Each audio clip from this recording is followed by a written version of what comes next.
मेरा नाम है Rajat and you are watching India's number one Hindi gay story channel. Ashutosh और ऋषभ दोनों प्यार के बंधन में बन चुके थे। उनके बीच अभी बहुत कुछ होना बाकी था, क्योंकि ये तो सिर्फ उनके रिश्ते की शुरुआत भर थी। निखिल बार बार आशुतोष को पोक कर रहा था, मतलब उसके उंगली कर रहा था कि बताओ ना आगे क्या हुआ, सुयश के साथ क्या हुआ। आशुतोष ने कहा, तू थोड़ा सब्र तो कर, बता रहा हूं ना, तो चल ध्यान से सुन। जैसा कि तुझे बताया था कि मैं और ऋषभ बाहर निकल रहे थे स्पा के। हम दोनों साथ में थोड़ा टाइम स्पेंड करना चाहते थे, क्योंकि हम पहली बार जो मिले थे और हमारे बीच उस दिन जो बॉन्डिंग बनी थी, कहीं ना कहीं उसमें सुयश का ही हाथ था। क्योंकि अगर सुयश मुझसे चीट ना करता तो मुझे ऋषभ जैसा अच्छा लड़का कैसे मिलता। अरे बस कर ना यार, क्यों पका रहा है, निखिल बोला। तो सीधे सीधे सुयश का बता, उसके साथ क्या हुआ। अच्छा बाबा सुन, मैं और ऋषभ बाहर निकल रहे थे। हाँ हाँ, तुम और ऋषभ बाहर निकल रहे थे, उसके बाद क्या, आगे का बताओ ना, निखिल उतावला होकर बीच में बोलने लगा। आशुतोष को गुस्सा आ गया और वो निखिल से बोला, जाकर सुयश से पूछ ले, मैं तुझे अब कुछ भी नहीं बताऊंगा, चला जा अब तू यहां से। निखिल आशुतोष से बोला, अरे नहीं यार, ऐसे मत करना, बता देना। आशुतोष ने कहा, मैं बता रहा हूं पर तू सुनना कहाँ चाहता है, तू बार बार बीच में कूद रहा है। निखिल ने कान पकड़े अपने और बोला, सॉरी ना यार, बता तो तेरा अपने। बस बस बस, ज़्यादा बोलने की ज़रूरत नहीं, आशुतोष ने निखिल को डांटते हुए कहा और बोला, मैं बता रहा हूं, तू ध्यान से सुन, तेरे सुयश के साथ क्या हुआ।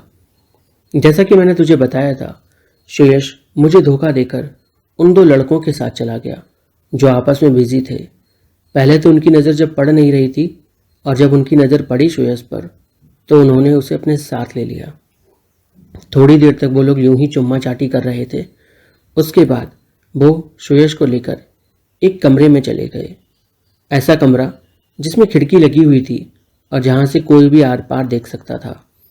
मैं और ऋषभ तो बाहर जा रहे थे कि तभी मेरी नज़र सुयश पर पड़ी। वो उन दो लड़कों के बीच में था, मानो ब्रेड के बीच में बटर लगा हुआ हो और वो बटर पिघला जा रहा हो गर्मी की वजह से। दोनों और सुयश, तीनों के तीनों एक दूजे में इस तरह खोए हुए थे मानो जन्मों जन्मों के बिछड़े हुए मिले हों। होठों में होठ, बाहों में बाहें, कमर में हाथ, और ना जाने क्या क्या। क्या क्या बोले तो, मतलब थोड़ा डीप में बताओ ना आशु, निखिल ने कहा। अब मैं जैसे बता रहा हूं तुम सुनो तो सही, बता रहा हूं ना तुम्हें।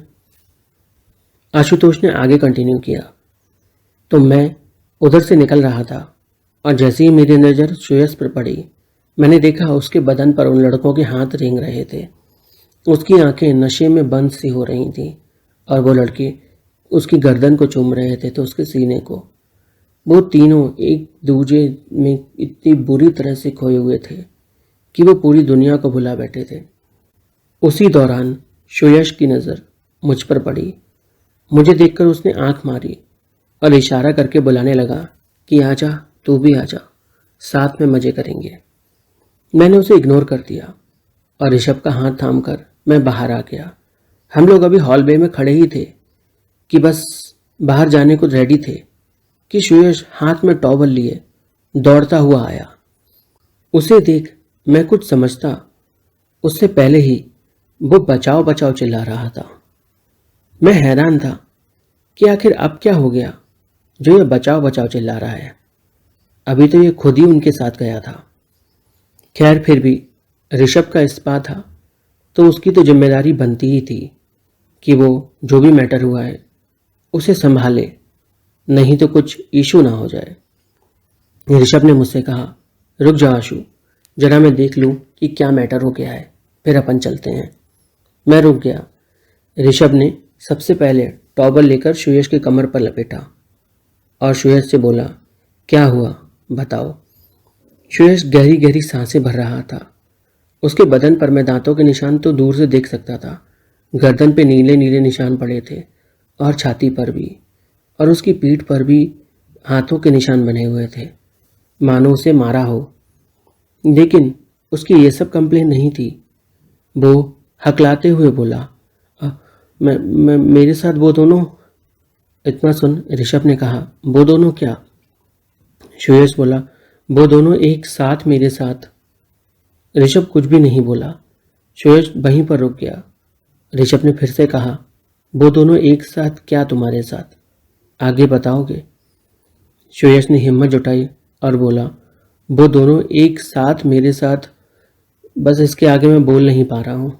तुम समझो ना कि दोनों का एक साथ मेरे साथ मैं नहीं कर सकता था। और वो लोग इस बात से नाराज़ हो गए और उन्होंने मुझे बहुत मारा। ये सुनकर तो मुझे हंसी आ गई कि सुयश के साथ तो सही हुआ। ये था ही इसी लायक, धोखा देने में जो इतना आगे है। जैसा इसने मेरे साथ किया वैसा ही इसके साथ हो गया। ये मजे करने गया था, मैं प्यार करने गया था। इसको तो इसका सबक मिल गया। ओहो आशु, तुम फिर शुरू हो गए। मुझे तुम्हारे टूटे दिल की कहानी नहीं सुननी। तुम्हारा दिल तो जुड़ गया ना। तुम प्लीज़ यार सुयश पर फोकस करो ना। उसके साथ क्या हुआ? क्या किया उन दोनों लोगों ने? ऐसा क्या किया उन दोनों लोगों ने एक साथ? बताओ ना, क्या हुआ था? अरे बता रहा हूँ हबस के भूखे, सुन। आशु ने कंटिन्यू किया। सुयश बता रहा था कि उन दोनों लड़कों ने बारी बारी कर उसे अपनी बाहों में लिया, उसके होठों को चूमा, उसके बदन को चूमा और उसे सहलाया और उसे पूरी तरह से मदहोश कर दिया उस जवानी में जो दहक रही थी। तीनों के तीनों आग में तप रहे थे और सुयश उनके लिए एक नया खिलौना सा बन गया था। वो अपनी हर मनमानी, हर ख्वाहिश, हर दबी हुई तलब सुयश के साथ पूरा कर रहे थे। अपनी भूख को मिटा रहे थे और सुयश भी बराबर उनका साथ दे रहा था, जैसा कि सुयश ने बताया। लेकिन जब उन दोनों ने एक साथ सुयश के साथ आगे बढ़ने का फैसला किया तो सुयश घबरा गया, क्योंकि इससे पहले उसके साथ ऐसा कभी नहीं हुआ था और उसने मना कर दिया। उसके मना करते ही उन दोनों लड़कों को गुस्सा आ गया। वो ड्रिंक तो किए हुए थे ही और सुयश के मुंह से ना निकलते ही उन्होंने सुयश को पकड़ लिया और उसके साथ जबरदस्ती करने की कोशिश की। दोनों ने मानो सुयश को नोच खाया हो इस चीज का, लेकिन सुयश को दुख नहीं था। वो तो खुश था। वो वाइल्ड था और उसे वाइल्ड चीजें बड़ी पसंद आ रही थीं। पर उसे जिस चीज की उम्मीद नहीं थी, जब वो उसके साथ होने को थी तो वो डर गया और डर के बाहर भाग आया। उसकी बातों को मैं बड़ा ध्यान से सुन रहा था कि वो क्या क्या ऋषभ को बता रहा है। ऋषभ ने उसे समझाया और संभाला और उससे बोला, तुम पहली बार आए हो ना पार्टीज में? उसने हाँ कहा। ऋषभ ने सुयश से कहा, इन पार्टीज में कुछ भी हो सकता है। तुमने जो पेपर साइन किया है वो तुमने पढ़ा पार्टी में अंदर जाने से पहले? अंदर जो कुछ भी होता है वो तुम्हारी जिम्मेदारी है, मेरी जिम्मेदारी नहीं है। और मैंने देखा था कि तुम ही कितना बढ़ बढ़ के आगे जा रहे थे। तो अब बताओ मैं क्या करूं तुम्हारे लिए? पुलिस को बुलाऊं अगर तुम चाहते हो तो? ये सुनकर सुयश घबरा गया। वो बोला, नहीं नहीं, पुलिस को मत बुलाओ। पुलिस को बुलाओगे तो मेरी हर जगह बदनामी हो जाएगी। ऋषभ ने सुयश से कहा, सोच लो तुम्हें क्या करना है। जो करना है मुझे बता देना, ठीक है? मेरा नंबर यहीं रिसेप्शन पे है, मुझे कॉल कर लेना। और ये कहकर ऋषभ ने मेरा हाथ थामा और हम सुयश को वहीं छोड़कर बाहर चले आए। ये सुनकर निखिल को बड़ा बुरा लगा और निखिल धक्का देते हुए आशुतोष को बोला, तुम तो बड़े कमीने हो। जिससे तुम प्यार करते थे उसे तुम यूं ही तड़पने को छोड़ आए। उसके लिए रुके तक नहीं। ये क्या तरीका है तुम्हारा? इस पर आशुतोष ने निखिल से कहा, मैं प्यार करता था पर वो उस प्यार के लायक नहीं था। वो मुझे धोखा देने को तैयार था। वो मेरी आंखों के सामने किसी और का हो सकता है तो भला मैं उसके लिए क्यों परवाह करूं? ये सुन निखिल को गुस्सा आ गया और निखिल आशुतोष को छोड़कर वहां से चला गया। आशुतोष ने भी इस बात पर ज्यादा ध्यान नहीं दिया। वो खुश था कि उसकी जिंदगी में ऋषभ जैसा एक लड़का था। ऋषभ और आशुतोष का रिश्ता बहुत गहरा हो चुका था दोनों का रिश्ता प्यार में इस कदर बदल गया था इन्हीं कुछ ही दिनों में कि बस पूछो मत। आशुतोष बिना ऋषभ के रह नहीं पाता था और ऋषभ बिना आशुतोष के। दोनों अब हर रोज मिला करते थे। कभी कभी मौका पाकर तो वो लोग किसी होटल में भी रूम बुक किया करते थे और साथ में दिल खोलकर अपने प्यार का इजहार किया करते थे। एक दूसरे को चाहते थे, एक दूसरे की बातें सुनते थे, एक दूसरे से बातें करते थे और कभी कभी साथ में कहीं घूमने भी जाया करते थे। ये कहानी यहीं ख़त्म होती है। प्लीज़ चैनल को सपोर्ट करें, वीडियो को लाइक करें, कमेंट करें, वीडियो को शेयर करें, साथ ही चैनल को सब्सक्राइब जरूर करें।